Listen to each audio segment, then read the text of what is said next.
Riding along in my automobile, my baby beside me at the wheel.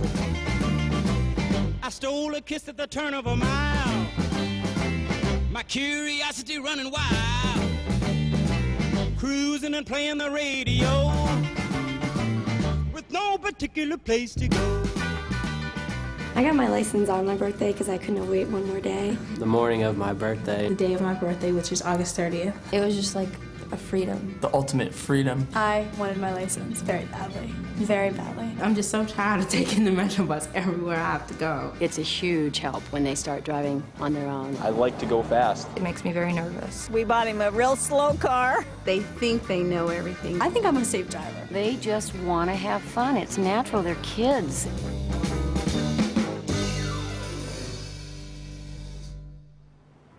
Teenagers in the United States get their licenses earlier than in most other countries, and they have easier access to cars once they're licensed. In many families, giving the car keys to a newly licensed driver means not only freedom for the teenager, but also relief for the parents from seemingly endless chauffeuring duties. But it comes with a potentially high price. Parents are always keen for their teens to get driving licenses because it relieves them of the burden of having to drive them around everywhere. When they get their license and they can drive to practice and drive home, for me, it was great. But they also have a lot of concern about those beginning years. They know teen crash rates are high. They don't want their teen to be one of the statistics. There's something about a young driver just taking off without you in the car that's very frightening as a parent. So they also are looking for ways to reduce those risks. Teen drivers have higher crash rates per mile driven than any other age group. But when you look particularly at 16-year-olds, you find that their crash rates are the highest of all, particularly at night, and driving with other teen passengers in the car. 16-year-olds have almost 3 times the crash risk of older teenagers, 18 to 19-year-olds, almost 10 times the crash risk of middle-aged drivers. So it's really 16-year-olds, the youngest drivers, who are most in need of attention. Young people, and particularly 16-year-olds, are more likely to speed. It's just the thrill of it, just going fast. They're more likely to do dangerous passing. I would not get in the car with my boyfriend because he's crazy. And they're more likely to do a variety of other risky driving behaviors that get them into trouble on the roads. I know a friend who wrecked his car the day he got his license after having it for 8 hours. The inexperience shows up in really an inability to recognize dangerous situations as they begin to develop. For example, they often don't anticipate what other motorists may do. And because of their inexperience, they're less likely to take appropriate actions in responding to these situations. I did 2 car accidents within a 9-hour period. I rear-ended somebody. I hit a telephone pole with my truck. But they're confident in their own abilities. They're inexperienced, but confident. I'm such a good driver. I think I drive real well. I'm a good driver. So you have several things going on: a risky driving style, inability to recognize and respond to dangerous situations, and overconfidence in their abilities. When you put all this together, you've got a pretty lethal combination. She just loved people. She made friends easy, and she had a lot of friends. Brenda was a good student. She loved to learn. She was really looking forward to going to college. And I never will forget when she had been watching the mail close for her acceptance letter to see if she got into JMU. And she went to the mailbox that day and she came on back. She come through that door and she said, "Yes, yes, yes." And she opened up the envelope, you know, and she looked and she read it. I can see her now. She just, "Yes, yes, yes," she said. It was a beautiful January day. The sky was so pretty and blue and the sun was bright. And it was just a lovely day. And that particular day, she didn't have to be to school till 11 o'clock. She sat there and she ate a bowl of cereal and she changed clothes 3 times before she left. When she got in the truck, she put a seatbelt on. When she sat in a vehicle, if she was going to drive or if she was riding, she always put a seatbelt on. And anyway, that morning the police scanner was on, and I just, in the back of my mind, I heard them say that there had been a bad accident on Route 130. And I get on down there, and there's a fireman in the road, you know, directing traffic, and I can see a truck, and I could see the bumper, and I saw the sticker. And I knew it was our truck.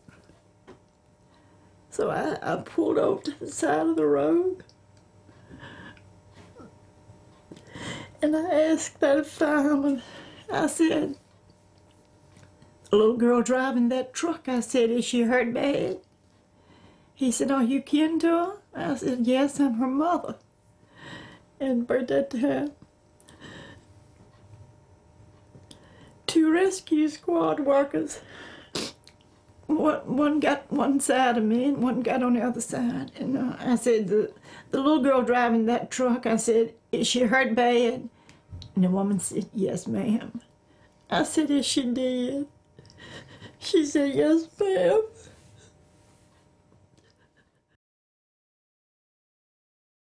Brandy was an inexperienced driver who died in a high-speed crash just 1 month after getting her license.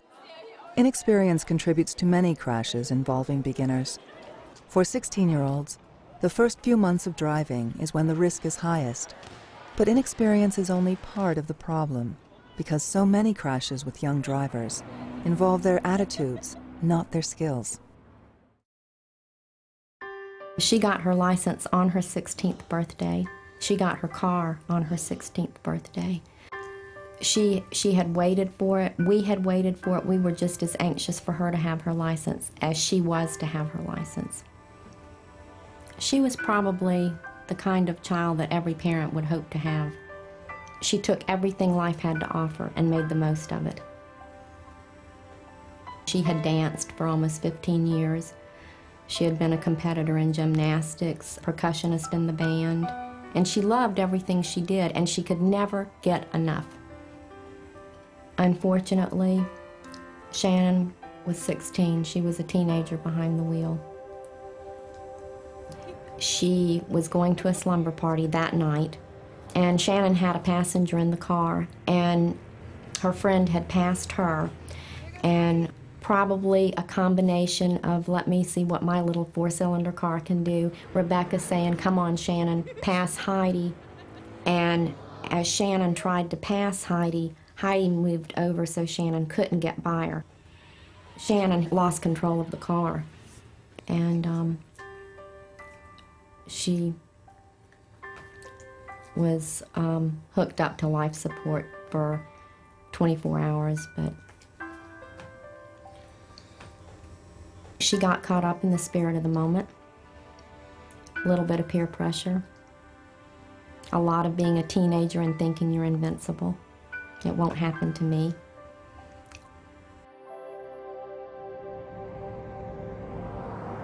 Shannon's crash was like many other serious ones involving teenagers.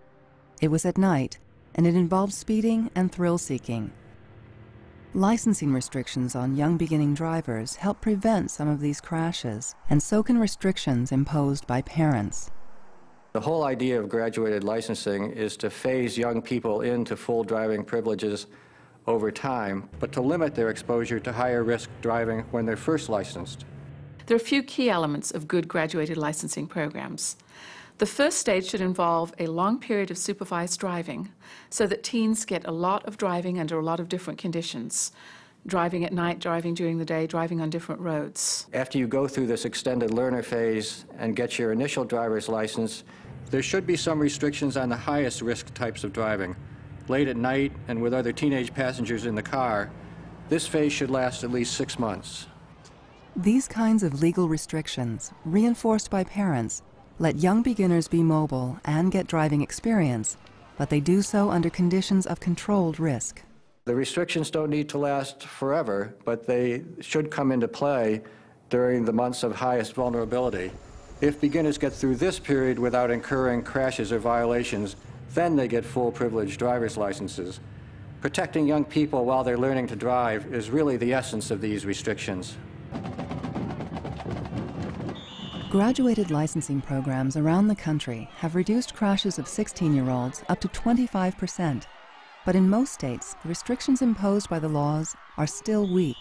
For example, many nighttime crashes of young drivers happen between 9 p.m. and midnight, but the driving restrictions in most states begin at midnight or 1 a.m. And most states don't restrict teen passengers at all, even though the risk of a crash goes up with even one passenger in the car. And with multiple teen passengers, the risk is 3 to 5 times greater than when a teenager drives alone. Parents really need to not only enforce the rules and restrictions that are in place, but to supplement them with rules and restrictions of their own. I think it's really important for us as parents really to establish rules with or without the state doing it. And they need to know that we aren't alone. You know, we talk to other parents. I let him know that it is a privilege, not a right, for him to drive, and he is to abide by not only the state rules, but my rules too. Limiting high-risk driving is one very important thing they can do.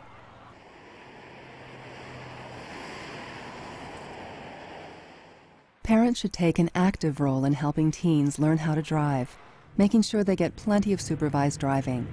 Letting them drive unsupervised late at night is a bad idea. So is driving around with groups of teenagers at any time of the day.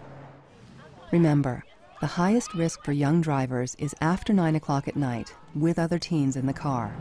This is when inexperience and immaturity are most likely to lead to dangerous behavior. Gabriel always had a smile on his face, and so did everybody around him. The very best of kids. Arturo kept the rules. Everybody loved him. The driver was driving too fast. And there's one of Gabriel's favorite songs on the radio. And so it's party time, and she was in the back seat. And he was in the front seat, dancing with her. He was up dancing with her. And the driver might well have been distracted by that. Gabriel was not wearing a seatbelt. He always wore a seatbelt. He used to tell me to wear a seatbelt. It's late at night, multiple teenagers, radio going on, and not much experience in driving. And here he was in a moment of carelessness. An unguarded moment of carelessness, you know, and he was dancing in a car instead of looking straight ahead with a seatbelt on. He was dancing with the girl in the back seat. And the driver was carried away also with the party that was going on in his car, is what happened to 16-year-olds. And the driver was not seriously hurt physically. The little girl was not seriously hurt physically. Gabriel's not here anymore.